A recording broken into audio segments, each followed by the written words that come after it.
Assalamu alaikum wa rahmatullahi ta'ala wa barakatuh. J'espère que vous allez bien. Aujourd'hui, Inch'Allah, on va poursuivre sur le sujet de la semaine dernière. Donc, on parlait de la prière et particulièrement, on parlait des sunnahs de la prière. Donc, je vous avais dit la semaine dernière que j'avais écrit le texte un peu à la dernière minute, donc j'avais oublié de noter quelques sunnahs. On va les voir aujourd'hui, Inch'Allah. Et on va voir également quelques informations utiles que j'ai ajoutées au texte concernant différents points dans la prière, soit en réponse à certaines questions qui m'ont été posées, soit parce que ces informations me sont venues par la suite et du coup j'ai voulu les ajouter.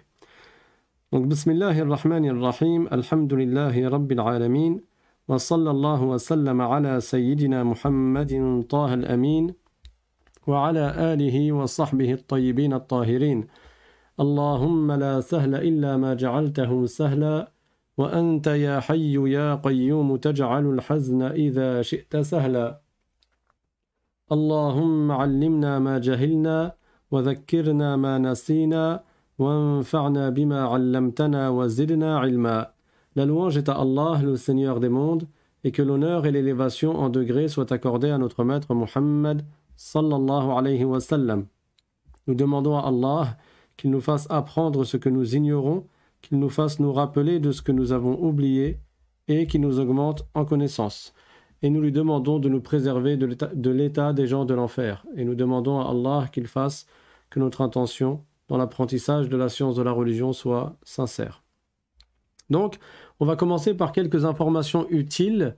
Je les ai ajoutées avant le chapitre des sunnahs de la prière, donc après avoir parlé du 17e pilier de la prière, qui est le fait de respecter l'ordre de la prière. Vous vous souvenez, on avait vu que dans certains cas, si on se rappelle avoir oublié un pilier, on doit revenir immédiatement au pilier.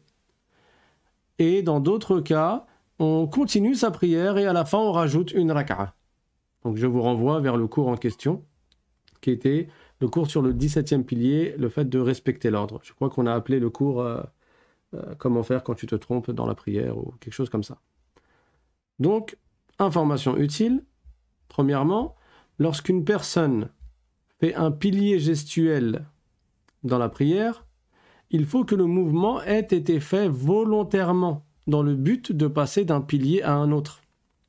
Ainsi, si une personne se relève de la prosternation par sursaut et se retrouve assise, ce mouvement n'est pas comptabilisé et elle doit revenir à sa position de prosternation pour s'asseoir à nouveau volontairement. Donc, cette information, elle est très importante. En réalité, la personne, quand elle s'incline, quand elle se redresse, quand elle se prosterne, elle doit le faire dans le but de s'incliner, de se redresser et de se prosterner. Elle ne le fait pas dans un autre objectif. Il ne faut pas qu'il y ait quelque chose qui ait distrait la personne et qui lui ait fait faire ce mouvement sans avoir l'intention de le faire pour l'inclination ou pour le redressement ou pour la prosternation. Donc si par exemple tu es en pleine prosternation dans ta prière,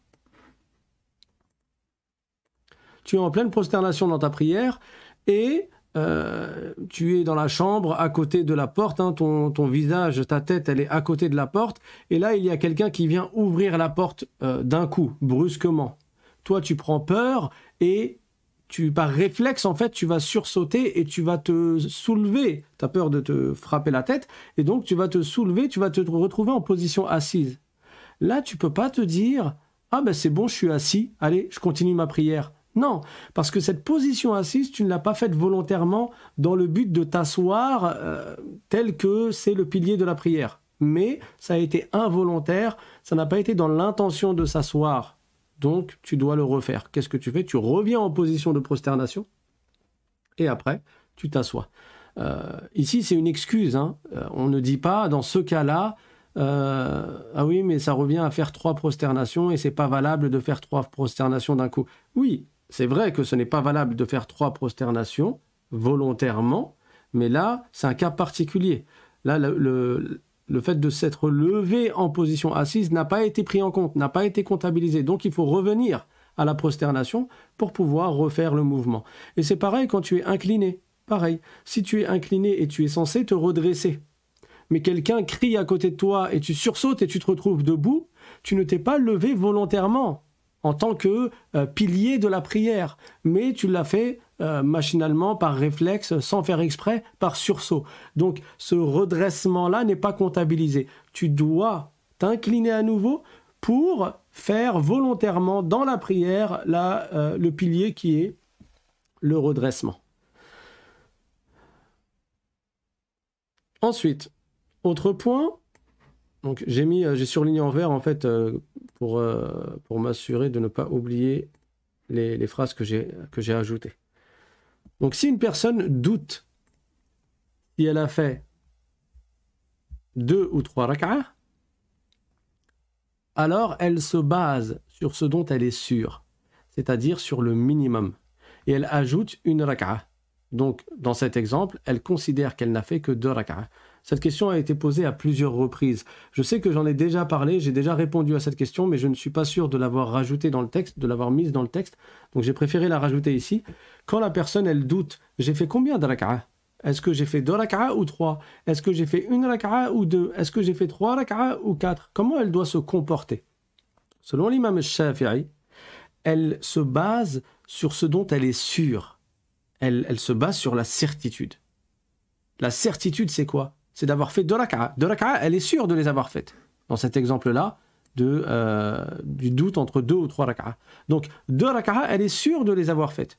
Mais 3 rak'ah, la troisième, elle n'est pas sûre. Elle doute. Donc, qu'est-ce qu'elle doit faire? Elle reste sur sa certitude et elle rejette le doute. Donc, elle considère que la troisième rak'ah qu'elle doute avoir faite, elle considère qu'elle ne l'a pas faite. Et elle se dit, j'ai fait 2 rak'ah, et elle rajoute une rak'ah. Vous allez me dire, d'accord. Mais si après avoir fini la prière, elle se rend compte qu'en fait, elle avait fait 3 rak'ah, et que du coup, en ayant ajouté une rak'ah, elle a rajouté une rak'ah dans sa prière. La réponse est que sa prière est valable. Sa prière est valable. Si quelqu'un a ajouté une rak'ah sans faire exprès, comme dans cet exemple-là, elle est excusée. Ou même si elle a ajouté un pilier de la prière, mais sans faire exprès, elle est excusée. Sa prière est valable. Sa prière est valable. Alors bien entendu, il y a quelque chose à faire pour compenser l'erreur. Ça s'appelle sujud ou sahu, la prosternation de la distraction, ou certains l'appellent la prosternation de l'oubli. Et ce chapitre-là, on le verra à part entière, Inch'Allah, dans un cours. Maintenant, il est vrai que chez les Malikites, si cela arrive fréquemment, si cela arrive tous les jours, la personne est constamment dans le doute. Tous les jours, à chaque fois qu'elle fait la prière, elle doute, ah j'ai fait 2 ou 3, ah j'ai fait 3 ou 4, ah j'ai fait 1 ou 2. Dans ce cas-là, chez les Malikites, il y a une facilité qui est de prendre selon le maximum de son doute et de rejeter, en fait de se dire à chaque fois c'est du waswas, à chaque fois le shaitan il me met le doute dans la tête, du coup je prends le maximum. C'est ainsi chez les Malikites quand cela se répète, quand cela se fait quotidiennement. Maintenant, il convient à la personne qui veut suivre le madhab malikite d'apprendre, bien entendu, le madhab malikite. Ensuite, autre point, celui qui doute, après avoir fini la prière, s'il a oublié un pilier, il ne prend pas en compte, le doute. Il ne prend pas en compte le doute, sauf si ce doute concerne l'intention ou le takbir de l'entrée dans la prière. Dans ce cas, cela revient à douter d'être entré dans la prière. Il doit donc recommencer sa prière. Je m'explique. Ce point-là, on l'avait déjà vu également il y a quelques semaines. Si une personne doute après la prière, je crois que c'était dans les questions-réponses à la fin d'un cours. Si une personne doute après la prière, donc après avoir passé le salam, elle n'est pas sûre, hein. Elle doute, est-ce que j'ai oublié tel pilier? Est-ce que j'ai oublié une rak'a? Qu'est-ce qu'elle fait? Comme la prière, elle est finie, elle se dit, ça c'est du waswas, du shaitan, le shaitan essaye de me perturber, je rejette ce waswas. J'enlève ce doute et je ne prends pas en compte le doute, donc ça y est, je continue ma vie, je considère avoir fait ma prière. Sauf qu'il y a une exception, et je crois que j'en avais pas parlé la dernière fois. L'exception, c'est le fait de douter de takbiratul ihram ou de douter de l'intention.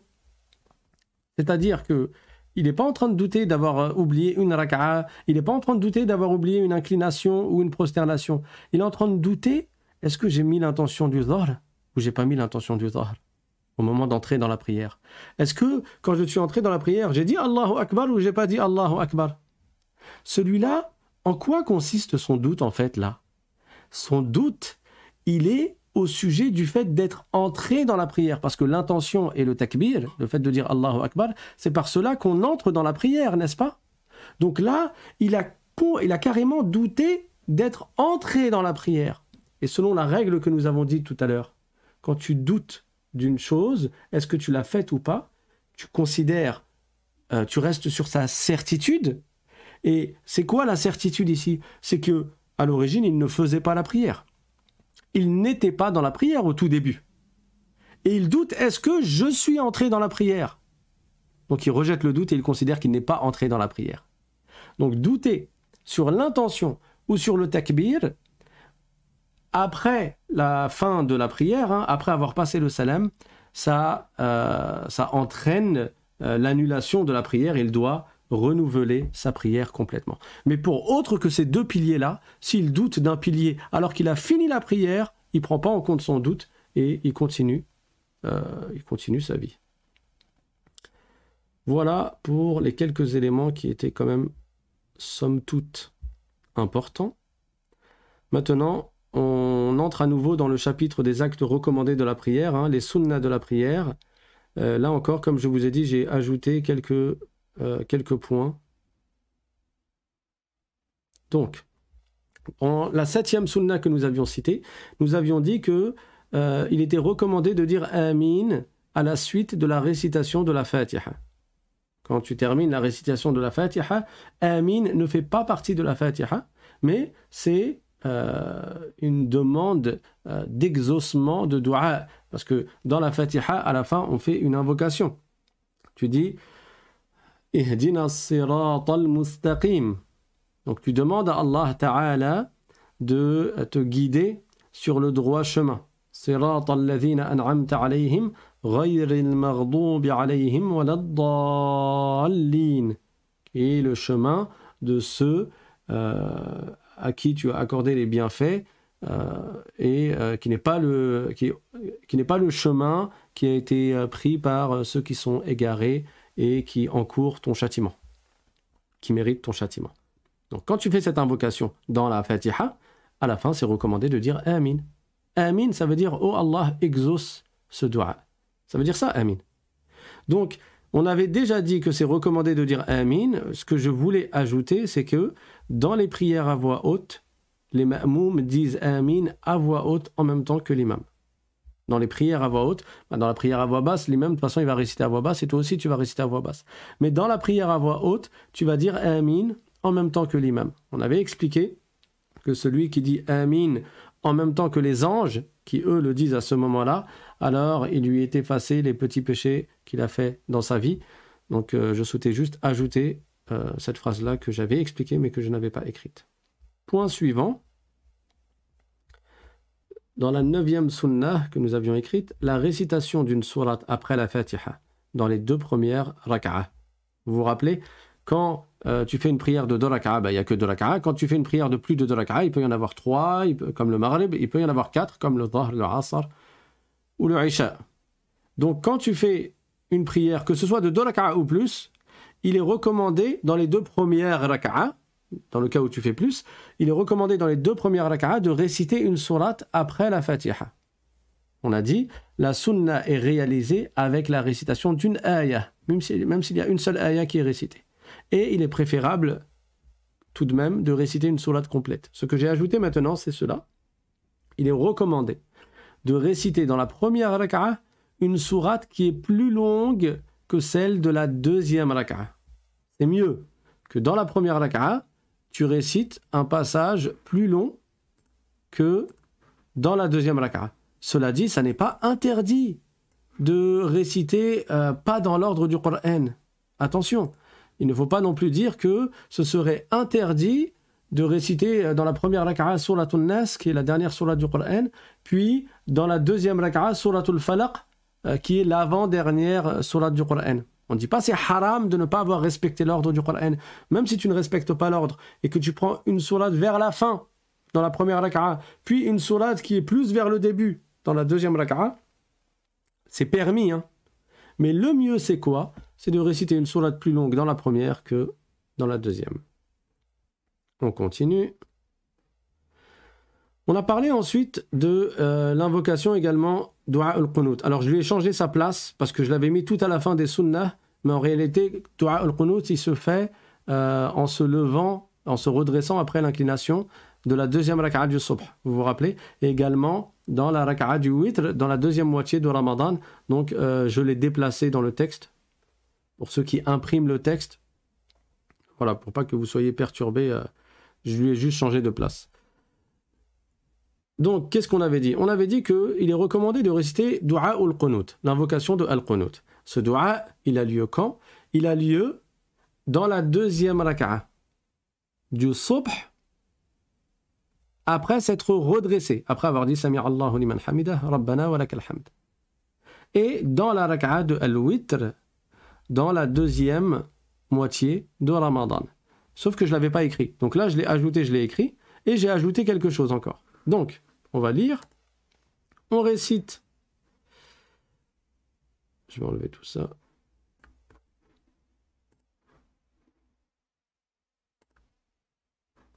On récite cette invocation après s'être redressé de l'inclination dans la deuxième raka'a de la prière du subh. On la récite également dans la prière de Al-Witr, dans la deuxième moitié du mois de Ramadan. Et là, ce que j'ai ajouté, c'est qu'on la récite également dans la dernière raka'a de chacune des 5 prières lorsque des épreuves s'abattent sur les musulmans. Quand des épreuves, que ce soit des injustices que les musulmans subissent, ou des épreuves d'une manière générale, mais quand il y a des épreuves qui tombent sur les musulmans, il est recommandé dans chacune de tes 5 prières. Là, ça n'est pas exclusivement dans la prière du subh. C'est dans chacune des 5 prières qu'il est recommandé dans la dernière raka'a. Là, c'est pas forcément la deuxième, hein. C'est la dernière raka'a. Donc, si c'est le Dhuhr, ça sera dans la 4e raka'a. Si c'est le Maghrib, ce sera dans la 3e raka'a. Donc là encore, c'est après s'être redressé de l'inclination. Il est recommandé dans chacune des 5 prières de réciter Dua al-Qunut. Comment on sait cela? C'est déjà arrivé avec le prophète sallallahu alayhi wa sallam. Un jour, le prophète sallallahu alayhi wa sallam, comme ceci a été rapporté par Al-Bukhari, il a envoyé 70 savants pour aller enseigner l'islam à une tribu. 70 savants, imaginez-vous.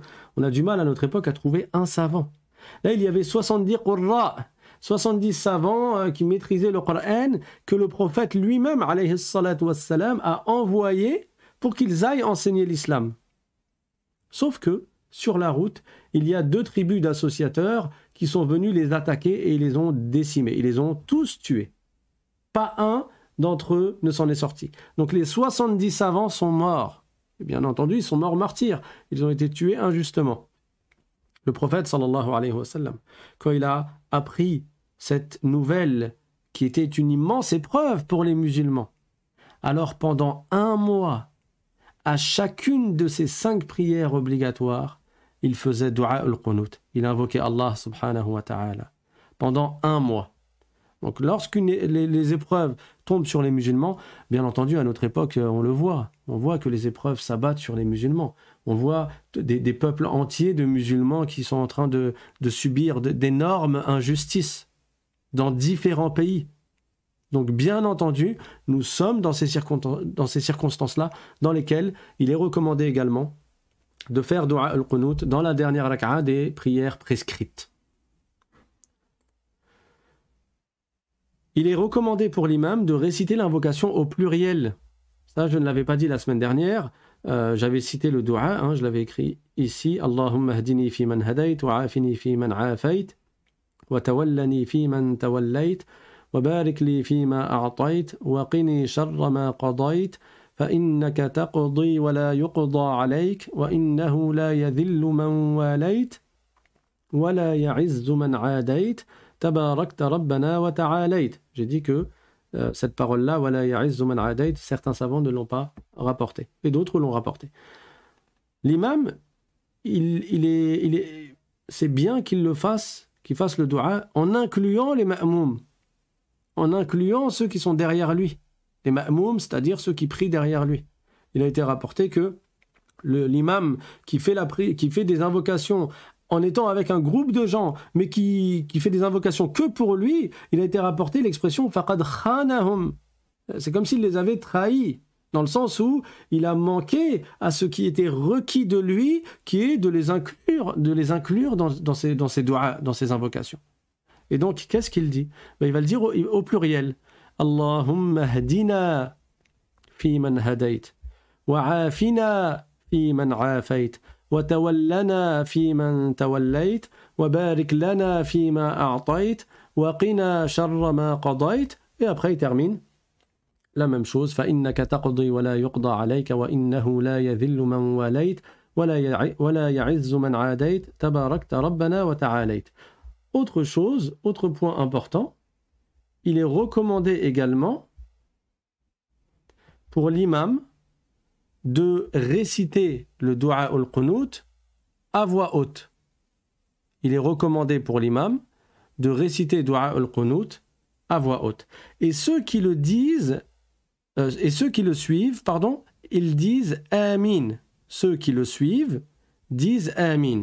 À voix haute également, lors des invocations seulement. Qu'est-ce que ça veut dire, lors des invocations seulement? Je vais y venir. Quant à celui qui prie seul, il le récite à voix basse. Donc l'imam, il récite le dua à voix haute. Les ma'moum, ils disent Amin à voix haute, mais uniquement lorsque l'imam fait les du'a. Je reprends l'invocation. Dua al-Qunut. Donc, il faut savoir que dans Dua al-Qunut, il y a deux parties. Il y a une partie dans laquelle nous faisons des invocations, nous invoquons Allah, c'est-à-dire nous demandons à Allah de nous accorder certaines choses ou de nous préserver de certaines choses. Et il y a une partie qui est des paroles de reconnaissance à l'égard d'Allah et des évocations à l'égard d'Allah subhanahu wa ta'ala. Donc le dua, c'est cela. Allahumma hadina fi man hadayt, ou bien ihdini fi man hadayt, wa afini, ou bien wa afina fi man afayt, wa tawallani fi man tawallayt, wa barik li fi ma a'tayt, wa qini sharra ma qadayt. Jusque-là, c'est des invocations. Mais après, ça n'est pas des invocations. Tu ne demandes pas quelque chose à Allah. Tu es en train d'être reconnaissant à l'égard d'Allah et en train de citer la perfection d'Allah subhanahu wa ta'ala. فَإِنَّكَ تَقْضِي وَلَا يُقْضَى عَلَيْكَ. Là, il n'y a pas de Allahumma. Là, il n'y a pas de demande. C'est une information. Tu t'adresses à Allah. فَإِنَّكَ تَقْضِي وَلَا يُقْضَى عَلَيْكَ. Tu dis que, oh Allah, c'est toi qui prédestines les choses et personne ne peut contraindre ta prédestination. Personne ne peut empêcher ce que tu as prédestiné. وَإِنَّهُ لَا يَذِلُّ مَنْ وَالَيْتَ. Et, oh Allah, celui que tu as soutenu par ta prédestination éternelle, personne ne pourra le rabaisser. وَلَا يَعِزُّ مَنْ عَادَيْتَ. وَلَا يَعِزُّ مَنْ عَادَيْتَ. C'est-à-dire, oh Allah, donc là c'est l'inverse, celui pour qui tu as voulu la perdition, personne ne peut l'honorer, personne ne peut l'élever. Tabarakta Rabbana wa ta'alayt. Oh Allah, tu es exempt de toute imperfection et tu es attribué de toute perfection et d'éminence. Vous voyez? Donc la première partie, c'était des invocations. La deuxième partie, ce n'est pas des invocations. On appelle ça thana'un. Donc tu es reconnaissant à l'égard d'Allah subhanahu wa ta'ala et tu évoques sa perfection. Dans cette deuxième partie, on ne dit pas Amin, puisqu'il n'y a pas de dua. C'est pour ça que j'ai rajouté le mot seulement dans les invocations, on dit Amin. Alors qu'est-ce qu'on fait quand il fait le thana? Donc dans la deuxième partie du dua, soit on se tait et on écoute, soit on récite la même chose à voix basse. On dit comme l'imam à voix basse, ou alors on se tait et on écoute l'imam. Mais on ne dit pas Amin. Et celui qui prie seul, il récite le dua al-qunut à voix basse, sauf en fait dans le troisième cas. Le troisième cas, c'était les invocations que l'on fait lors des épreuves. Dans ce cas-là, il récite à voix haute. Sauf dans le cas où il le récite lorsque des épreuves s'abattent sur les musulmans. Dans ce cas-là, même quand il est tout seul, il récite à voix haute. Autre sunnah. Hop. Il est recommandé de réciter as-salat et as-salam en faveur du prophète sallallahu alayhi wa sallam et en faveur de al-al, sa famille, après dua al-qunut. Donc, quand tu as fini dua al-qunut, tu dis Allahumma salli ala Muhammad wa ala alihi wa sahbihi wa sallim. Par exemple. Ou bien wa salli Allahumma ala sayyidina Muhammad wa ala alihi wa sahbihi wa sallim. Tu fais une invocation en faveur du prophète sans oublier le salam et sans oublier sa famille, et certains savants ont rajouté sans oublier ses compagnons également. Il est recommandé aussi de lever les mains vers le ciel pendant dua al-qunut, mais on n'essuie pas son visage ni sa poitrine avec ses mains. En dehors de la prière, quand tu fais des duas et que tu lèves les mains vers le ciel, après tes duas, dans l'espoir que la baraka qui est descendue du ciel lors de tes invocations, elle te touche, tu vas frotter ton visage, tu vas essuyer ton visage et ton corps avec tes mains. Mais dans la prière, le prophète sallallahu alayhi wa sallam ne le faisait pas. Et donc on ne le fait pas. On fait comme le prophète sallallahu alayhi wa sallam. Donc on n'essuie pas son visage et on n'essuie pas sa poitrine dans dua al-qunut, mais on lève les mains vers le ciel. Et évidemment, quand on lève les mains vers le ciel, je précise, ça ne veut pas dire que Dieu habite le ciel, mais c'est parce que les bénédictions descendent du ciel. Allah a fait que dans le ciel, aucun péché n'a été commis. Qui habite le ciel? Ce sont les anges. Et les anges sont tous des vertueux. La ya'suna Allah ma amarahum wa yaf'aluna ma yu'marun. Ils ne désobéissent jamais en ce que Allah leur ordonne et ils font tout ce que Dieu leur ordonne. Donc le ciel est plein de bénédictions, il est plein de barakat. Et les barakats, elles descendent du ciel quand tu fais tes invocations. C'est pour cela que tu lèves les mains vers le ciel, dans l'espoir d'attraper, de recevoir ces bénédictions qui descendent du ciel. Mais ça n'est pas un argument en faveur de ceux qui disent que Dieu habite le ciel. Dieu a créé le ciel, il ne s'incarne pas dans sa création. Ou de ceux qui disent que Dieu, il est là-haut. Dieu a créé le haut, il a créé les directions. Il n'est pas concerné par ces créatures. L'imam Abu Ja'far al-Tahawi, radiyallahu anhu, qui est un grand savant du salaf, et du vrai salaf, c'est-à-dire des savants des 3 premiers siècles de l'Hégire, il a dit وَلَا تَحْوِيهِ الْجِهَاتُ السِّتُّ كَسَائِرِ الْمُبْتَدَعَاتِ. C'est-à-dire qu'Allah n'est pas concerné par les 6 directions, contrairement aux créatures. Parce que c'est Dieu qui a créé les directions. Donc le fait de lever les mains vers le ciel, c'est juste parce que le ciel, c'est la qibla des du'a, c'est la direction des invocations. Tout comme quand on prie en se dirigeant vers la Kaaba, ça ne veut pas dire que Dieu habite dans la Kaaba. Mais Dieu nous a ordonné de nous diriger vers la Kaaba dans la prière. La Kaaba est la direction des musulmans dans leur prière. Et le ciel, c'est la direction des musulmans dans leurs invocations, tout simplement. Ni Dieu n'habite la Kaaba, ni Dieu n'habite le ciel. Il a créé la Kaaba, il ne s'incarne pas dans la Kaaba. Il a créé le ciel, il ne s'incarne pas dans le ciel. Voilà, donc on lève les mains vers le ciel quand on fait les invocations dans Dua al-Qunut. Autre point, le 20e, il est recommandé de faire des invocations lors de la prosternation. Ça, peut-être que j'en avais parlé la semaine dernière, mais je ne l'avais pas écrit. Il est recommandé, c'est sunnah, de faire des invocations dans la prosternation. Le prophète sallallahu alayhi wa sallam a dit « Aqrabu ma yakunu al-abdu min rabbihi wa huwa sajid fa aksiru ad-du'a » c'est-à-dire la personne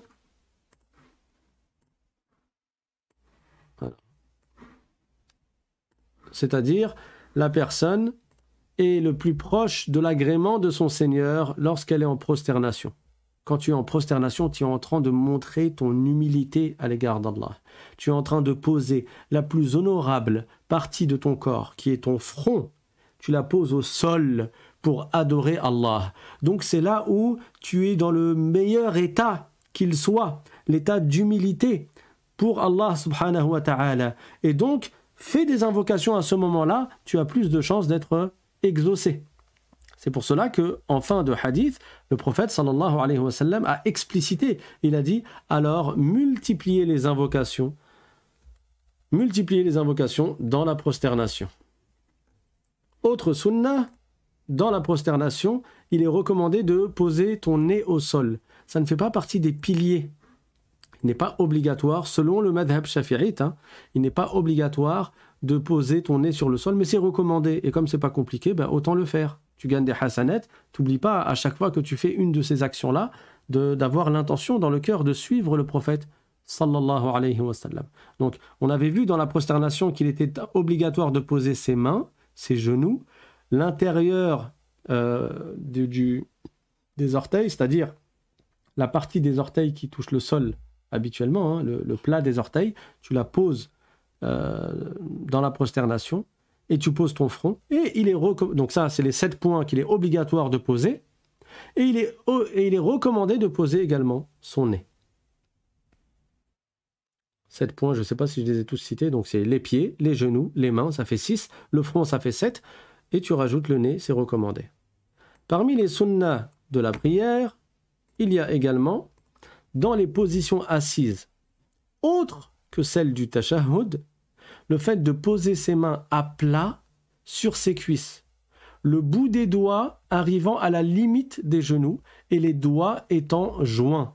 Donc, pour que tu te rappelles et pour pas te tromper, quand tu es debout, que ce soit en fait quand tu es en haut, que ce soit en étant debout ou dans l'inclination, tes mains, tu les écartes, tes doigts, tu les écartes moyennement. C'est-à-dire quand tu dis Allahu Akbar et que tu lèves les mains à côté de tes oreilles, tu écartes moyennement tes doigts. Quand tu mets tes mains sur tes genoux lors de l'inclination, tu écartes moyennement tes doigts. Donc en gros, quand tu es en haut, tu écartes moyennement tes doigts, bien sûr en direction de la Qibla.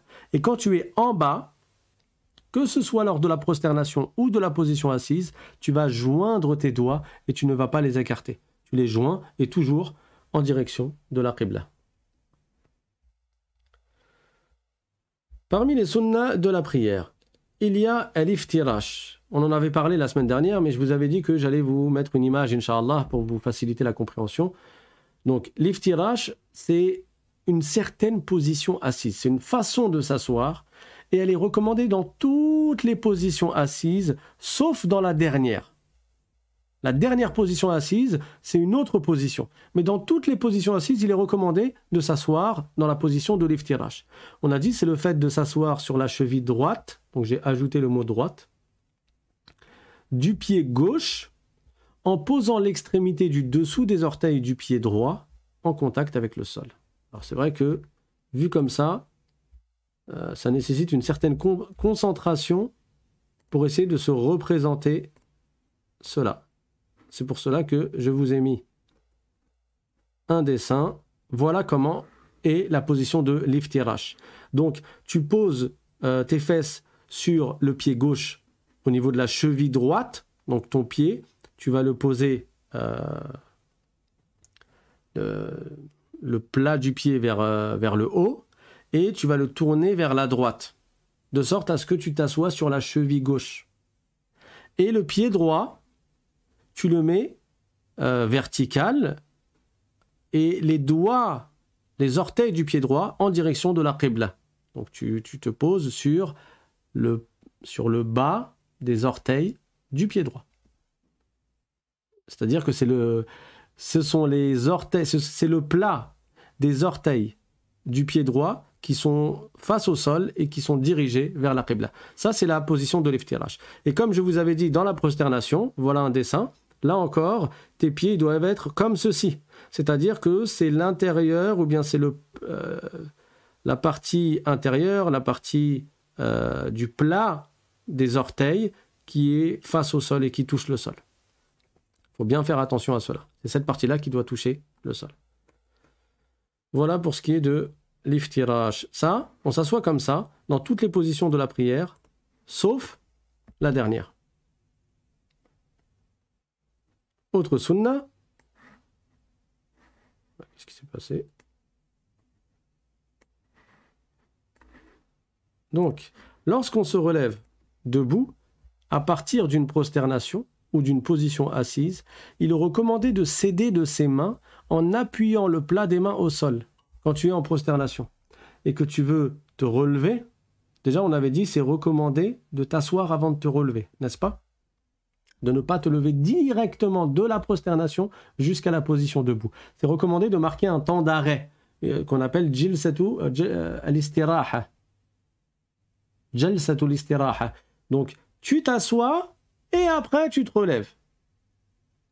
Et quand tu te relèves, il est recommandé de t'appuyer. En fait, tu vas faire un mouvement vers l'avant pour poser tes mains au sol et pour t'appuyer sur tes mains pour t'aider pour remonter. Même si tu es un homme fort et jeune, etc., c'est recommandé quand même de le faire. Quand on se lève, on est en bas, en position assise, dans le tashahhud, le premier tashahhud par exemple, ou en prosternation, et on veut se lever, c'est recommandé de poser le plat de ses mains au sol pour s'appuyer dessus. Parmi les sunnas de la prière, il y a également poser les mains sur les cuisses, dans la position assise pour le tashahhud, en dépliant la main gauche. Donc la main gauche, c'est comme dans toutes les autres positions assises, hein. Tu vas poser le plat de la main sur ta cuisse, et en repliant la main droite, sauf l'index. Et on le relève lorsqu'on dit « Illallah » dans le tashahhud. Ça, on l'avait déjà vu. Mais je vous avais dit également que j'allais vous mettre un dessin. Ben, pour le coup, le dessin est là. Donc voilà comment, au moment où tu vas dire « Illallah », tu vas soulever ton doigt. Et en fait, quand tu soulèves ton doigt, au moment où tu vas dire « Illallah », tu ne le soulèves pas complètement en direction du ciel, mais tu fais comme dans ce dessin-là. Donc, il va commencer à monter le doigt, et après il va se courber, et le bout du doigt, il va redescendre vers le bas. Et là encore, ça, c'est pas un argument en faveur de ceux qui prétendent que Dieu est dans le ciel. Bien au contraire, c'est un argument contre eux. Parce que si Dieu était dans le ciel, le prophète sallallahu alayhi wa sallam aurait dit de lever le doigt complètement vers le haut, vraiment vers le ciel. Or, le prophète, ce n'est pas ce qu'il faisait. Il levait le doigt, l'index, et il le courbait. Pourquoi il faisait cela? Pour indiquer avec le geste, au moment où il l'indique avec la langue, et au moment où il a présent cela dans le cœur, indiquer quoi? L'unicité d'Allah subhanahu wa ta'ala. Quand les musulmans, ils lèvent le doigt vers le ciel, ils disent « Ashhadu an la ilaha illallah », vous les voyez? Ils lèvent le doigt vers le ciel. Ça ne veut pas dire Dieu est là-haut. Mais ce doigt qu'ils indiquent comme ça, c'est pour indiquer l'unicité de Dieu. C'est pour représenter avec sa main ce qui fait référence à l'unicité d'Allah subhanahu wa ta'ala qui n'a pas d'associé dans la divinité, tout simplement. Donc ça ne veut pas dire que Dieu il habite le ciel. Vous remarquerez que je reviens souvent sur ce sujet-là. Pourquoi? Parce que c'est très important. Parce que malheureusement, nous sommes à une époque où beaucoup de gens se sont égarés en attribuant à Allah Ta'ala la localisation dans un endroit. Et même certains qui prétendent être des références en islam. C'est-à-dire que ce sont des gens qui se considèrent imams ou qui passent pour des prêcheurs et ils n'enseignent pas la croyance de Ahlus Sunnah wal Jama'a, mais ils enseignent la croyance de l'anthropomorphisme au nom de l'islam. Et donc, il est très important de mettre en garde contre ces mauvaises croyances, parce que ce sont des croyances d'égarement. Ça, c'est du shirk. Et celui qui croyait qu'Allah Ta'ala est un habitant du ciel ou qu'il est localisé dans un endroit, celui-là, en réalité, il n'a pas adoré Dieu. Il a adoré le fruit de son imagination. Il a adoré un corps qu'il s'est imaginé être dans le ciel. Or, Allah est le créateur des corps. Voilà pourquoi je reviens souvent, et je ne cesserai de revenir sur ce sujet-là. Ensuite, parmi les sunnas, donc pour ce qui est du doigt levé, tu le gardes, selon l'imam Shafi'i, tu ne fais pas des mouvements après. Tu ne fais pas des mouvements. Tu dis « Illallah » et tu lèves ton doigt comme dans le dessin, et après tu laisses le doigt levé dans le dernier tashahhud jusqu'au salam. Jusqu'au salam. Autre sunna, dans une prière de 2 rak'a, il est recommandé de s'asseoir après la deuxième prosternation de la deuxième rak'a et de réciter le premier tashahhud et l'invocation en faveur du prophète sallallahu alayhi wa sallam sans as-salatul ibrahimiyya. Alors oui, ça j'avais complètement oublié la semaine dernière de vous en parler. Il y a le dernier tashahhud que l'on fait dans la dernière rak'a, mais quand tu fais plus que 2 rak'a, il y a un premier tashahhud à faire à la deuxième rak'a. Donc, après ta deuxième prosternation de la deuxième rak'a, tu t'assois, tu fais le premier tashahhud, at-tahiyyatul mubarakatu as-salawatu at-tayyibatu lillah, Assalamu alayka ayyuhan nabiy wa rahmatullahi wa barakatuh. Assalamu alayna wa ala ibadillahi as-salihin. Ashhadu an la ilaha illallah wa ashhadu anna Muhammadan rasulullah. Ou bien wa ashhadu anna Muhammadan abduhu wa rasuluh.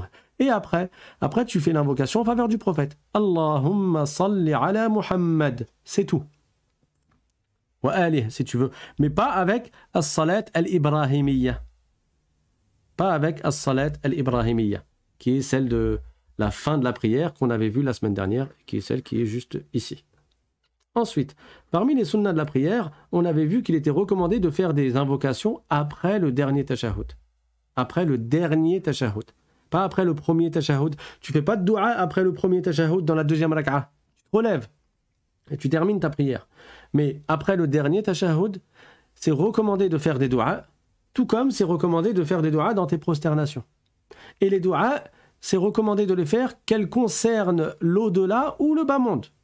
Tu peux dire « Oh Allah, accorde-moi, Allahumma rzuqni al-jannah » donc « Oh Allah, accorde-moi le paradis » mais tu peux dire également « Allahumma rzuqni baytan wasi'an » « Oh Allah, accorde-moi une grande maison » que ce soit des duas liés à ce bas monde ou bien des duas liés à l'au-delà, dans les deux cas, il est recommandé de les faire. Maintenant, évidemment, il est préférable de faire les invocations qui ont été rapportées du prophète sallallahu alayhi wa sallam à cet endroit-là, voilà, en fin de prière.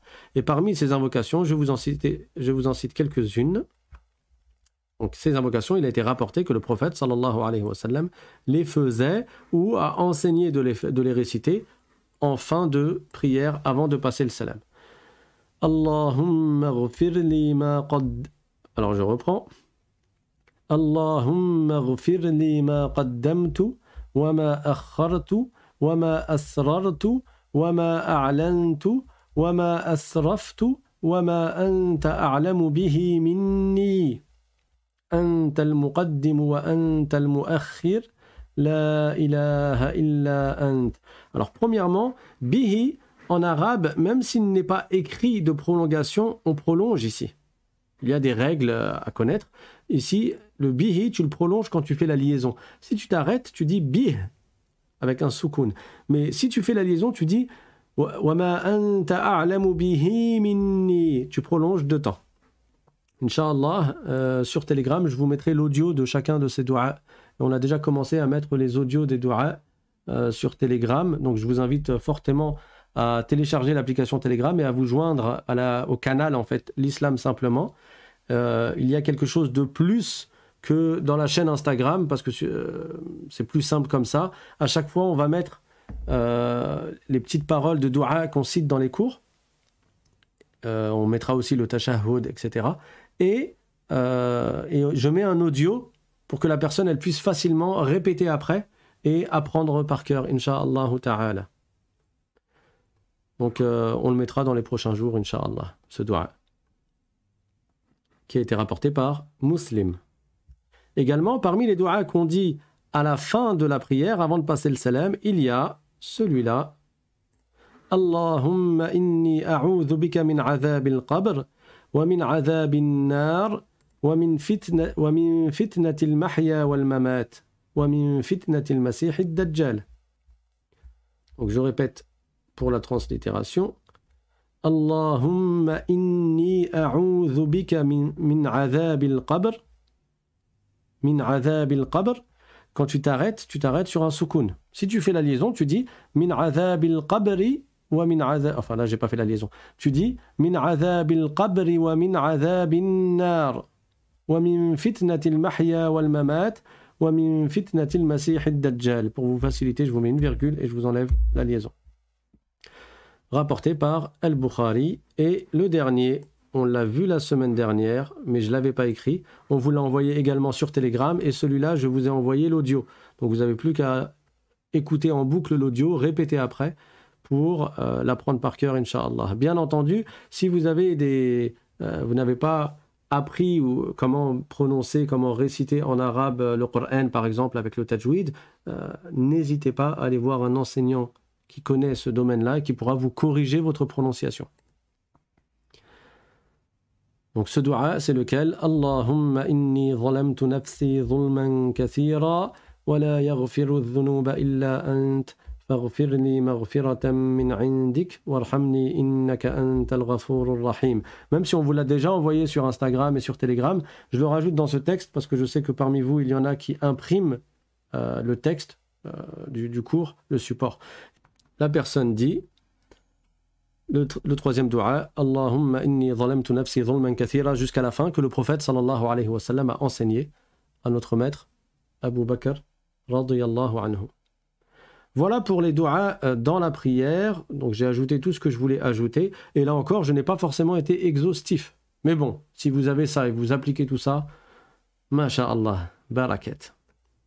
Donc, maintenant on va voir après la prière. On a vu avant la prière, c'est le adhan et l'iqama. Durant la prière, comment on fait la prière complètement avec les piliers et les sunnahs. Maintenant, qu'est-ce que tu fais quand tu as fini ta prière? Le prophète sallallahu alayhi wa sallam, là encore, nous a enseigné des invocations à faire. Donc, il est recommandé de réciter des invocations, donc du dhikr, plutôt des évocations. Il est recommandé de réciter des évocations, dhikr, et des invocations, dua. Évocation, ça veut dire que tu évoques le nom de Dieu en citant sa perfection et ses attributs de perfection. Et invocation, c'est dua, c'est quand tu demandes à Dieu quelque chose. Tu fais ça après la prière. Parmi ce qui a été rapporté du prophète, sallallahu alayhi wa sallam, à réciter après la prière, il y a 3 fois l'istighfar. Donc, le prophète, sallallahu alayhi wa sallam, il a été rapporté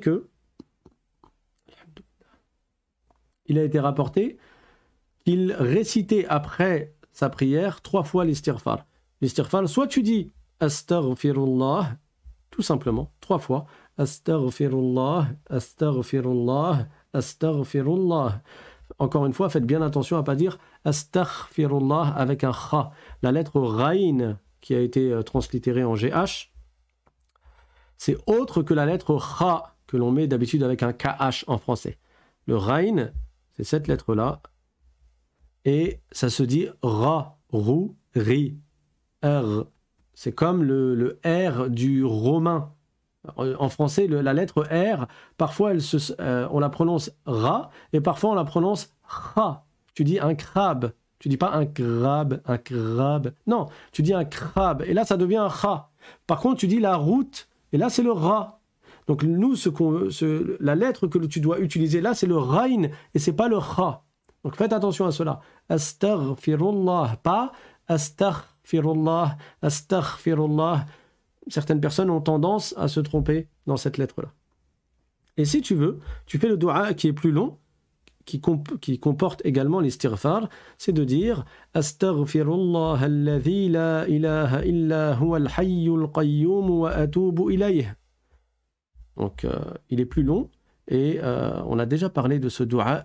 Il y a énormément de hasanat à réciter 3 fois ce dua-là en particulier. Astaghfirullah alladhi la ilaha illa huwa al-hayyul qayyum wa atubu ilayh. Tu peux dire aussi al-hayy al-qayyum avec une fatha à la fin des 2 mots. Les 2 sont valables. Donc tu dis 3 fois astaghfirullah après ta prière ou bien 3 fois ce dua-là. Ensuite, tu dis Allahumma a'inni ala dhikrika wa shukrika wa husni ibadatik. Vous voyez, c'est pas compliqué, c'est facile. Inch'Allah, je vous mettrai ça sur Telegram pour que vous puissiez écouter et répéter après. Et il y a un hadith magnifique à propos de ce dua.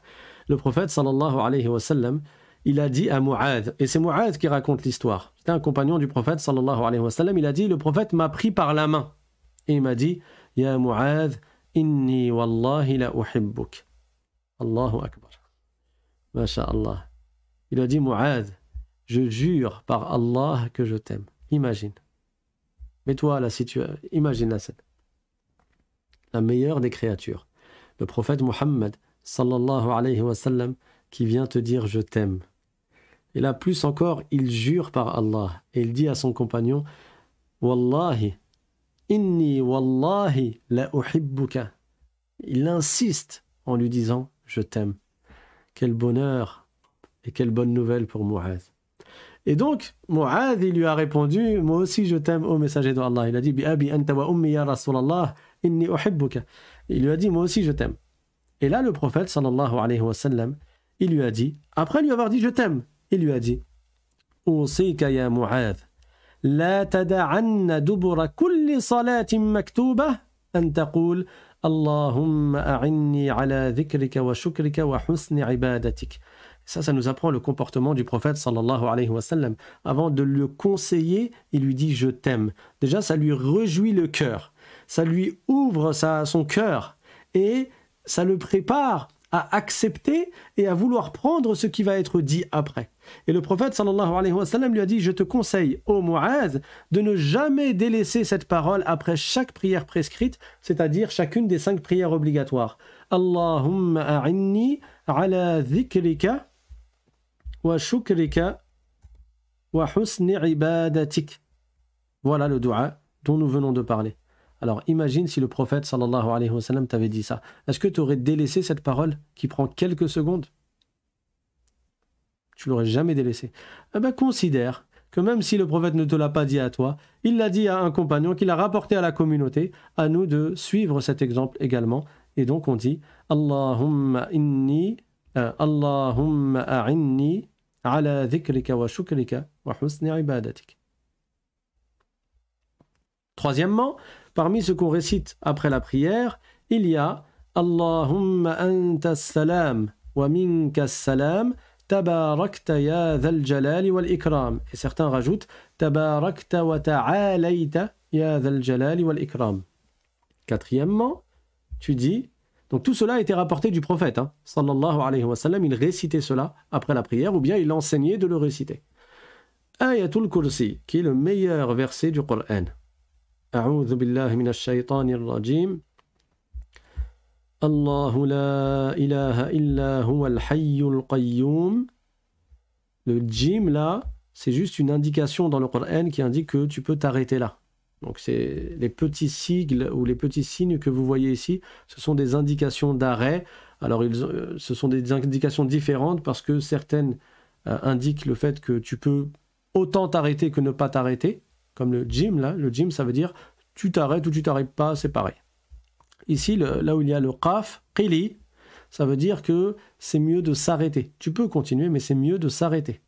Et là où il y a le sad ici, sili, ça veut dire c'est mieux, antasil, c'est mieux de faire la liaison, mais tu peux t'arrêter. Donc dans tous ces cas de figure, tu peux t'arrêter, tu peux ne pas t'arrêter, mais quand il y a un jim, c'est du pareil au même.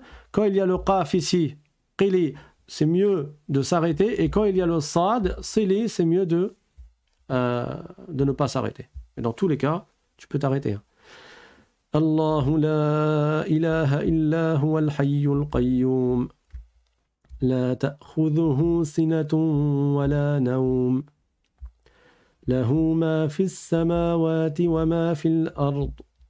من ذا الذي يشفع عنده إلا بإذنه يعلم ما بين أيديهم وما خلفهم ولا يحيطون بشيء من علمه إلا بما شاء وسع كرسيه السماوات والأرض ولا يؤوده حفظهما وهو العلي العظيم. Donc là encore, vous voyez bi'idhnihi ya'lamu, ou bien on va prendre un autre exemple, lahu ma fis samawati wa ma fil ard. Lahu, il y a une prolongation. Tu prolonges. Tu dis pas lahuma, lahuma. Ici, c'est un devoir de prolonger. C'est une obligation parce que le ha possède un med, une prolongation, même si elle n'est pas même si on ne met pas un wa ou un grand wa à côté. Et de toute manière, la prolongation, elle est indiquée dans les mushaf habituellement avec un mini waw qui est juste en dessous du ha, ou à côté du ha. Voilà, je vous mettrai la translittération plus tard, Inch'Allah, j'ai pas eu le temps de la mettre. Et après avoir récité Ayatul Kursi, tu récites 33 fois Subhanallah, puis 33 fois Alhamdulillah, puis 33 fois Allahu Akbar. Et tu termines les 100, parce que 33 fois 3, ça fait 99, tu termines les 100 en disant une fois La ilaha illallah wahdahu la sharika lah. Là encore, tu prolonges. Wahdahu la sharika lah. Lahul mulku wa lahul hamd وهو على كل شيء قدير. Et il a été rapporté du prophète sallallahu alayhi wa sallam que celui qui récite ce cinquième point-là, donc les 33 fois subhanallah, 33 fois alhamdulillah, 33 fois Allahu akbar, et puis une fois la phrase qu'on a récitée, le prophète sallallahu alayhi wa sallam a dit qu'il lui sera pardonné ses péchés, même s'ils sont aussi nombreux que l'écume de la mer. Donc, en tout et pour tout, hein, en tout et pour tout, si tu récites trois fois l'istighfar, après, Allahumma a'inni ala dhikrika wa shukrika wa husni ibadatik, Allahumma anta as-salam wa minka as-salam, tabarakta ya dhal jalali wal ikram, ou bien tabarakta wa ta'alayta ya dhal jalali wal ikram. Après, tu dis ayatul kursi, après 33 fois subhanallah, 33 fois alhamdulillah, 33 fois Allahu akbar. Et la dernière phrase, franchement, 5 minutes à tout casser. Ça te prend 5 minutes et regarde toutes les hasanat, les récompenses dans ces sunnahs. Donc attachons-nous à accomplir ces actes recommandés. Habituons-nous à faire ces sunnahs et ne faisons pas preuve de fainéantise. Rappelez-vous Abdullah ibn Omar, qui déjà était un homme vertueux, c'était un homme salih. Le prophète sallallahu alayhi wa sallam a fait son éloge, il a témoigné de sa vertu, il a dit Abdullah, rajulun salih, law kana yaqumul layl. Il a dit, mais si seulement il se levait la nuit pour faire la prière. Donc le prophète, quand il a dit ça, Abdullah ibn Omar n'a plus jamais manqué de faire des prières de nuit. Et là on parle des prières sunnah qui sont autres que les prières obligatoires. Celles où il faut se lever, celles où tu te lèves la nuit après t'être couché après l'Aïcha. Donc motivons-nous et appliquons-nous à faire ces sunnahs-là.